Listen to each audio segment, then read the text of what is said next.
Come after me, says the Lord, and I will make you fishers of men. Lord, you have the words of everlasting life. Blessed Thursday, everyone. We praise and thank you, dear God, for another day of life. We praise and thank you for the gift of love, the gift of family, of community, of belongingness, and the gift of today. Today, we are being reminded about the feast of today's the feast of Saint Matthew, Saint Andrew rather, the Apostle.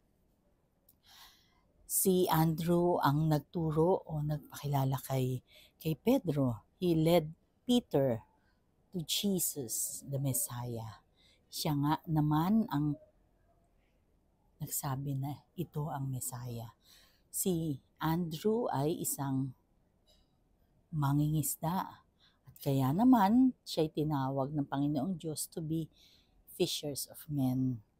Actually, lahat tayo, ang reminder sa atin is lahat tayo tinatawag.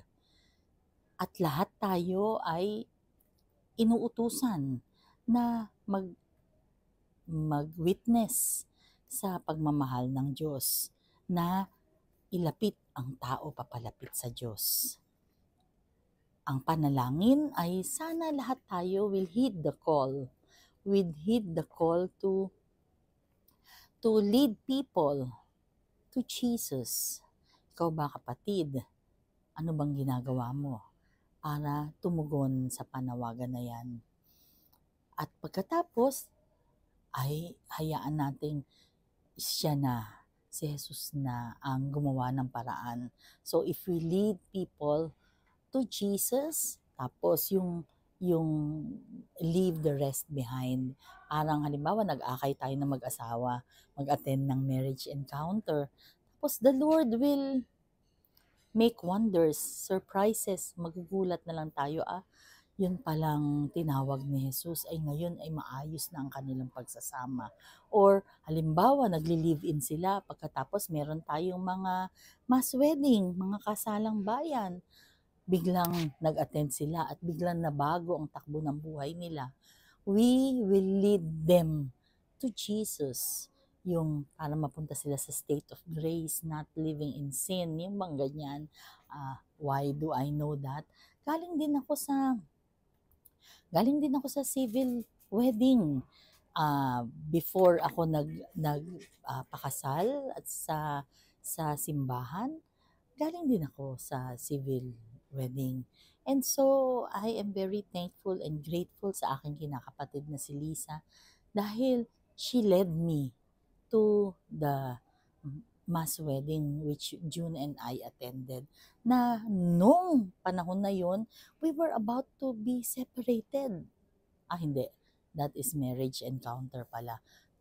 Yes, dun din sa, yung wedding na yon ay nagbukas na para kami ay magkaroon ng another baby na naging angel, na actually ang panganganak niya is December 5. He should have been 33 years old. Pero he's meant to be an angel, kaya ganon. Pagkatapos, that same year, doon naman kami nag-marriage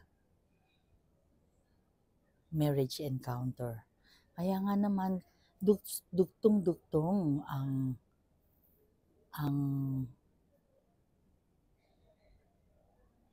pagpaparamdam ng Panginoong Diyos ng pagmamahal sa amin.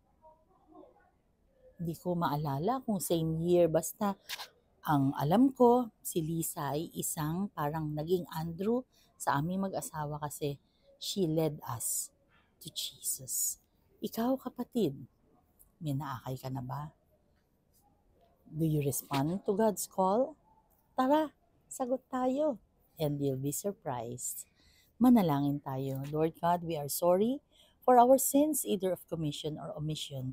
We pray for healing of those who are sick, those who are requesting for prayers, and those who are praying with us right here, right now.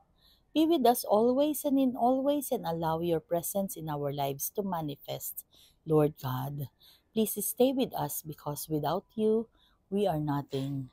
Panginoon, ikaw lamang po at wala nang iba ang kailangan namin sa aming buhay. Saint Andrew, please pray for us. Blessed Thursday once again. God bless us all.